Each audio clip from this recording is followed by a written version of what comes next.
This is where if you got an extra meal that you would have been, you're suspended for 10 games. It's no longer like that. The House settlement was passed last night by the judge, meaning that each school, if they opt into this, they don't have to opt in, but if they opt in, it's hard not to opt in if you want to be playing at the level that everyone's going to be playing at. You can pay to any student athlete that you want a total up to $22.5 million. Now, it's going to be up to the athletic director to determine how much out of that $22.5 million from the TV revenue, marketing, and the tickets. How much do you want to give to football, to basketball, and the other sports? And then you got to divide that up. So that is direct pay to play from the school directly to the athlete, not NIL. It is directly payment to play. You don't have to do any marketing deals. You don't have to do any advertisement. It is directly that. Now, can you Let me stop here. Yeah. So everybody has the same amount of money. $22.5 million. UNLV has the 22 from the school. From the school. Directly from the school. Now, you might say, okay, what happens if somebody wants to do NIL? Meaning, can they get money outside of the school? Can they get a name, image, likeness contract? Yes, they can. So you can still raise money for that. However, the new rule is by the judge, there's a clearinghouse now that any money you get over $600 from outside of the school has to go through the clearinghouse for them to decide if that's fair market value. We'll see once they deny somebody. Oh boy! The next lawsuit will be coming in. That's interesting because BYU has a player they paid reportedly $7 million. That's right. Basketball. That's right. Now the clearinghouse will say, well, wait a second, that's more than you get in the NBA. Well, that's where it's going to come down to is I don't think how that's going to hold up in a court of law because it's fair. They're going to say, they might say that's not fair market value, but if someone's willing to pay it, you're in the United States of America, it is fair market value. So I don't know if that's going to really hold up when it's all said and done, but you both know then there'll be another lawsuit coming down probably the next couple days but right now you can now technically pay directly from the university, from the institute, directly to the student athlete. Chris and I are going to talk to Ryan Smith next time we see him and ask him to come give money to UNLV instead of just BYU. There you go. His old there you school go. That's right. That's okay. Right. But all this being said, okay, how are the schools? Everybody gets the same amount. You guys are going to have a big meeting at some point, and you're going to be fighting. Football's going to be fighting. Yeah. Softball's going to be for the dollars to go to their department. When I say fighting, I mean there's going to be a bit of an internal battle at the university over these funds. Well, and look, so the max you can give from the school, that's from the judge's deal, was $22.5 million. So not every school is going to have $22.5 million to give because everyone's budget's going to be different. That being said, that's going to then come back to the athletic director to say, hey, how much you're going to give, because obviously football is going to have the largest amount of people, and obviously football is such an important sport in today's deal, and so all that. And then you've got the other sports, and so look, every sport's going to be fighting, as you mentioned, to try to get the most you can. But look, in the end, it's going to come down to what the boss, the athletic director, says. This is what you have. You got to do the best thing you can for it. You can still go get some other money from NIL, which you're allowed to. But that's, again, any monies outside of the university will have to go through a clearinghouse for them to approve it. Boy, I can just see a Title IX issue right away. That's going to be an interesting dynamic. Again, because that has the judge, when she passed this in this House settlement, did not address anything about a Title IX issue at this time, how that all works in. So that's still to be determined, and I think it's very fluid, fast-moving, and you're seeing things happen in real time as we go day by day in college athletics. So, and Title IX, of course, women's equal scholarships basically is what it was, passed in the early 70s. And so will women say, no, we want to get paid the same as men, when football is going to take the brunt of it because it has the larger roster and it's starting to draw in money. Well, look, I mean, I'll give you an example. I think Coach Lindy's team for the women's basketball, for the Running Rebel, for the UNLV women's basketball program, she has done an incredible job. And so she's going to want, obviously, and so I get it. That's going to be important. And we want her to be so successful and do well. She's already been so successful. So I understand all that. I get that. It's just going to be, that's where it comes down to. It's going to be an interesting dynamic as we continue to move forward.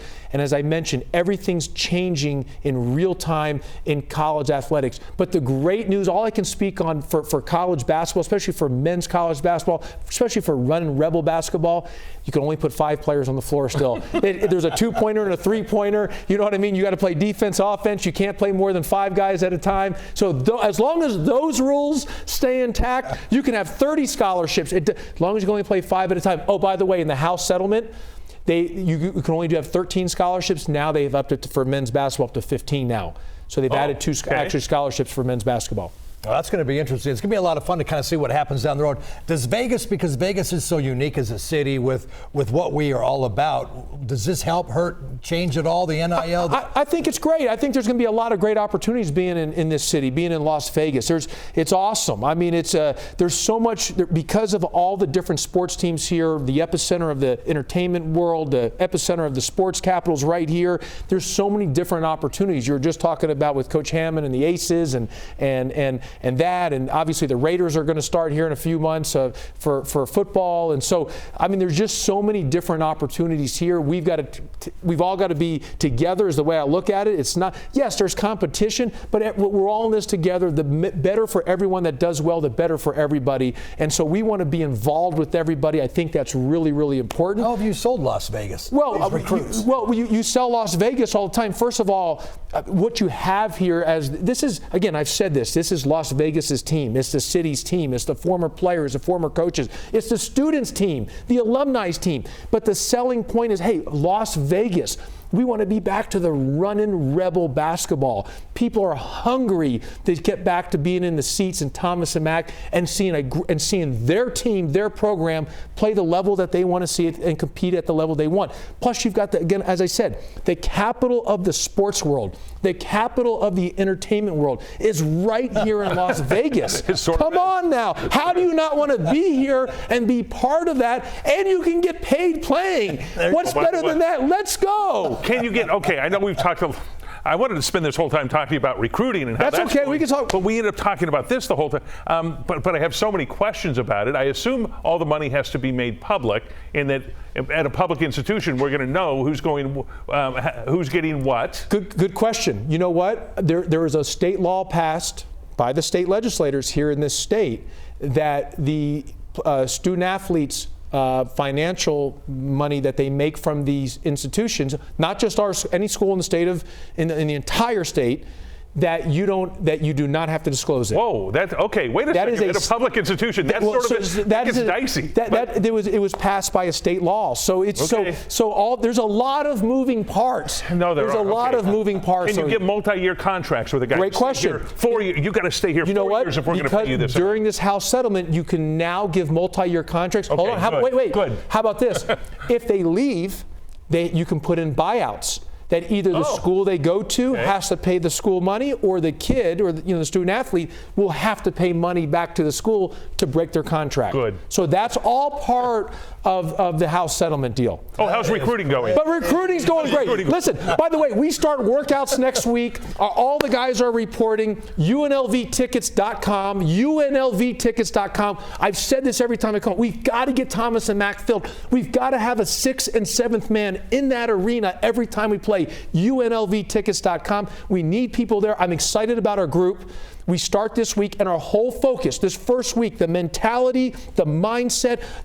This summer is not going to be about a system. This summer is going to be about a mindset. And our mindset's got to be all about defense. It's got to be on the defensive side of the ball. You heard Coach Hammond, how disappointed she was in the game with the Aces today because of what they gave up defensively. Now, they've been very good defensively, but that is one of the things to win on the road. And Coach Hammond would echo this. Hammond would echo this from me, that to win on the road and win when you're not shooting well, you better be really good defensively. And those old teams in the 80s and 90s, what made them so special, you both know this, it was the defense. It was defense. It was defense. Chris and I are going to play defense after this. Let's go. You ready? Before we wrap it up, though, as we'll send it to a break here, Coach, tell us about as we send it to a break, we're going to show some video, you on the mound out at Cashman Field. Fun and games here in Las Vegas. A lot of fun. A lot of fun. Here I am. And look at it. They made me throw a basketball, not a baseball, from the mound. Look at that. That's pretty good form. The main thing, that's not easy now. It's a pretty good bounce pass. Good fundamentals right there. From the mound. From the mound. That's not bad. Pretty good there. Aviators are great people there. Had a blast doing that. What a beautiful ballpark as well, too. That is marvelous. Yeah. Coach, thank you for having me. helping me, guys. I really, yes. The more I can, the more I can come in, the better. UNLVtickets.com. Let's go. Okay, we're talking Bring NBA. some excitement. When we come back, Sports Wrap will continue. How about those Pacers?